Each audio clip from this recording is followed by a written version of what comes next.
Hi, folks. This is Don Meisner with the North Country Fishing Report.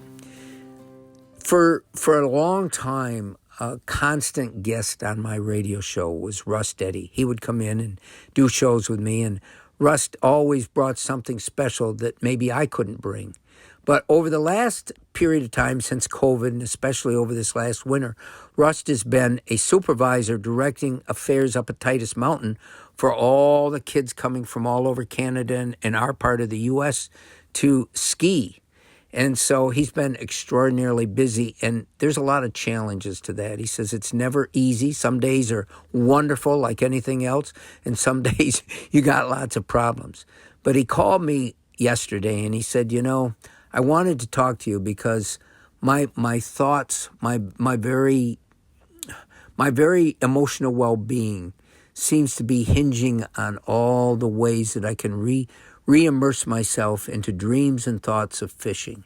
And he says, I can't wait into the new year. And I wanted to share this with you because he said, last year, he said, you and I started fishing the Raquette River. And the neat thing about the Raquette River, and I want you all to be aware of this, for years, this isn't the neat thing. For years, I never fished it. Russ never fished it. We've discovered a wonderful fishery there. But the other thing is there are trails all along the Raquette River that people can walk. There's changes in elevation, and there's some beautiful scenery around there. So the Raquette River also provides a backdrop for some wonderful days out with the family, just to be able to walk along and hear and see the beauty of the river. But there is some fantastic fishing there. And Russ was talking to me about some of the trails. There's a trail in Colton that is absolutely breathtaking. But if there's a way to get down to the river, I'll guarantee you it hasn't been fished much, and there's got to be some wonderful fishing there. And that is the draw to Russ and I right now, to find new places, new ways that we can catch fish.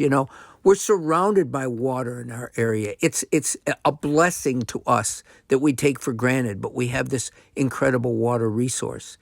And to be able to go and explore it is another blessing. And it's what I can't wait to do this year. I'll probably not get to many of the places that I'm thinking about, but I'd love to find new ponds and new sections of the river that I haven't fished before, and new ways to catch them. There's new baits out by Z-Man they call them, they're micro baits. They're tiny little soft plastics, and I'm imagining being able to take an ultralight rod, light line, and one of these little micro baits and just see how many fish I can catch. And every fish I catch on a little tiny ultralight rod is going to give me all the more battle and all the more fun.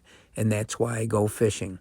So in closing this report, the report is about how people like Rust and I are able to keep going forward by the dreams and the desire we have to go fishing, and how this time of the year, those dreams really start to direct our life. Until next time, folks, this is Don Meisner with the North Country Fishing Report.